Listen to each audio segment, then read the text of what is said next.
A lot of you that don't have an assistant, I always say you do have an assistant, it's you. You are the administrative assistant if you don't have one, right? And the other thing you gotta believe is that 80% done by somebody else is 100% freaking awesome.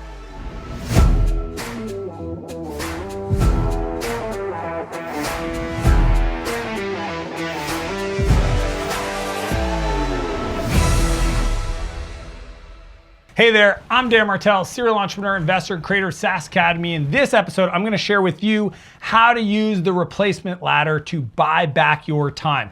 If you've had an aspiration, a desire to scale your business, maybe you're only making a couple $100,000, but you're like, hey, why am I not making more? What am I missing to be able to build this business without feeling overwhelmed or going bust? That's what I'm gonna share with you, because I truly believe that great entrepreneurs are artists, and what I wanna see is more art in the world. So if you feel called to have your product or service be reaching more people and have a bigger impact and obviously a bigger income to support you and your family, that's what I'm gonna dive into. You know, recently I was at an event and I was talking to my buddy Chris. Chris is an amazing entrepreneur, creates a ton of value in the world, and he's absolutely creative, like just a true master. You know, a lot of entrepreneurs that I coach, they are fundamentally artists, right? They're visionaries, they're creators. Yet he always felt like he was hitting this ceiling, this kind of, you know, like individual artist business. He never, you know, he had himself and a few other people, contractors, but he never grew anything. At the end of the day, if he didn't wake up to deliver, the business didn't make any money. If he didn't wake up to have conversations, there was no sales made. If he didn't wake up to create something, there was no marketing, right? And because he was so talented, the business just came to him. But he reached out to me, he's like, hey, like, I think I'm ready to scale this. This business has got SOPs and processes. What am I missing? What don't I get? Because like, I know I should. I'm friends with you, Dan. I have friends that are incredibly successful. I see them. Like, why do I feel like I'm driving with the handbrake on? And I get this question often. It's why I wrote about this in Buy Back Your Time, my new book, is some entrepreneurs have beliefs about scale that just are simply not true, but it's because they've never seen the alternative, that they just assume the bigger I get, the more complexity there is in the business, the more frustration, pain, opportunities for failures, opportunities for customers to be disappointed will materialize. And those things are true if you just hire people and just hire people for capacity. What I teach, and is completely different, is we don't hire people to add capacity to your business. You hire people to buy back time out of your calendar. I was like, Chris, you need to look at your calendar and figure out where you're spending your time, and then pull things out of your calendar, which I'll share with you guys how to do, so that other people can do that activity, those tasks, so you have more time to produce results for your customers so you can make more income. And then you get to keep leveling up the game, okay? Using the replacement ladder. And when I explained it to him, he was like, that makes sense. See, if you do it the other way, you're just gonna grow until about 12 people, 1.5 million in revenue, and it's gonna be painful. You're gonna wake up every day trying to keep everybody busy. You're gonna be frustrated at the end of the day. Customers are gonna be emailing you upset, and you're gonna be like, this sucks. I made more money a year ago with less headaches, and I was way more profitable. I'm gonna go back to do that. And you fire half your team and you go back to that. And I've seen entrepreneurs, literally I was hanging out with one this weekend, and her business went like this. It literally grew, and then she got that pain line and then scaled down. Fired everybody, grew, fired everybody, up and down. She'd done it 3 times over the last 12 years. Maybe that's resonating with you because you've experienced this for yourself. Here's the lessons, okay? These are the strategies that I shared with Chris that I want to share with you guys. Number 1 is your buyback rate. The buyback rate is the amount of money that is just logical for you to invest to buy back your time, to buy back time out of the calendar, okay? Where you are spending time on your business, there are things you shouldn't be doing that's eating up large chunks of your week that you can buy back. Here's how the math works. I want you to take your income, okay, so what you pay yourself, your profit, what your business profits, and maybe those are the same thing, and discretionary expenses, things that really shouldn't go through the business, but between you and I, we'll leave the IRS and CRA out of this. probably is like, it's like income, you just do it on pre-tax dollars. So if you take that amount of money and you divide it by 2,000, because that's the amount of hours in a year, that's essentially your hourly like profit earning potential. Now I want you to get a 4x return on buying back your time. So if you take that number and divide it by a quarter, right? So 1 quarter, it could be $100 and you're like, hey, a quarter of that's $25, right? Because you want a 4x return on that dollar amount. Then you start looking at all the things in your calendar you're currently doing. Things like traveling, scheduling, and replying to people, and creating reports and research and all this stuff that you're currently doing yourself. And I want you to give it to somebody else, okay? That's the buyback rate. That's the number one thing. If you don't understand the buyback rate, then you won't have a fundamental belief that your time is worth something and give it a dollar amount and then start looking for activities to pay somebody else to do for you.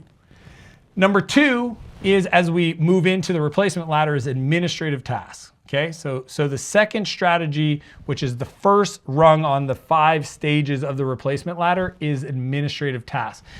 These are things like travel, scheduling, email, etc. Recently, not recently, about a year ago, I told my brother, you're a super busy, successful entrepreneur. You really should have a dedicated administrator or an executive admin. He's like, well, I have somebody that takes care of blah, blah, blah, blah, blah. And I go, yeah, but they're not dedicated to you. They're kind of like an office manager, right? You're not giving them all of your kind of like management, administrative stuff. He's like, that's fair. So he hired a dedicated person. A few months later, I asked him, I said, hey man, how's your exec assistant going? He's like, eh.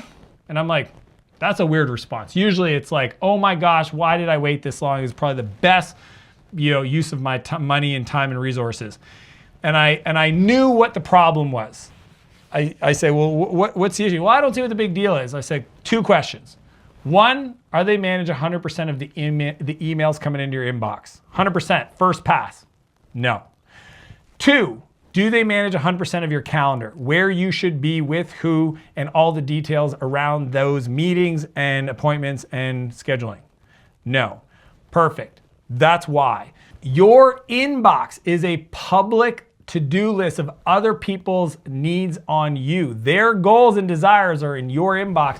And if you don't create some separation from that, it can feel overwhelming, right? Where you work all day and you don't have time to process your inbox, and you do the same thing the next day and you don't have and it just becomes this cycle, right? And the other thing is your calendar is you want to be waking up and executing. You want to be producing. You don't want to be wondering, going back and did that person follow up and did I get this scheduled and I need to meet with this person. It's way easier to have somebody else support you on this. So the administrative level is the first level in the replacement ladder. And it's about the inbox and the calendar. And a lot of you that don't have an assistant, I always say you do have an assistant, it's you. You are the administrative assistant if you don't have one, right? And the other thing you gotta believe is that 80% done by somebody else is 100% freaking awesome. So just because you're like, well, every time I get somebody to do something, it doesn't get done the same level. Who cares? You didn't do it. While they were doing that, you were doing something else. You were playing with your family, going to the gym, working on your business strategy. Those are things that you should be doing, not doing research for what hotel you should stay at some conference, or booking the conference, or getting your flights booked, or whatever it is. Let somebody else support you in doing that. Even if it's not perfect, it is done. Okay, so that's number 2. Number 3 is delivery. So what typically happens is when you're growing your business, I always ask people, if your business tripled in size next month, what would break? Usually it's some kind of delivery component. You have 3 times as much customers come in, right? My brother sells houses.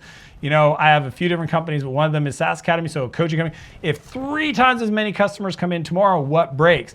That's your opportunity to buy back time from a delivery point of view. Where are you the bottleneck for delivering value for the customer?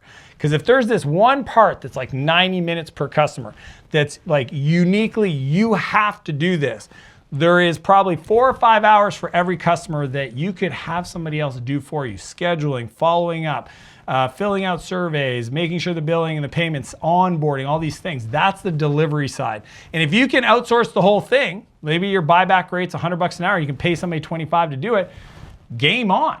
Get it off your plate. To me, that's the challenge for you, is where from an onboarding and support level can you pay somebody to buy back time out of your calendar to help you grow your business? That is number 3. Number 4 idea, which is the third rung in the replacement ladder, is marketing. Okay, so what I always see is entrepreneurs that when business is slow, they do a bunch of marketing and they get busy again.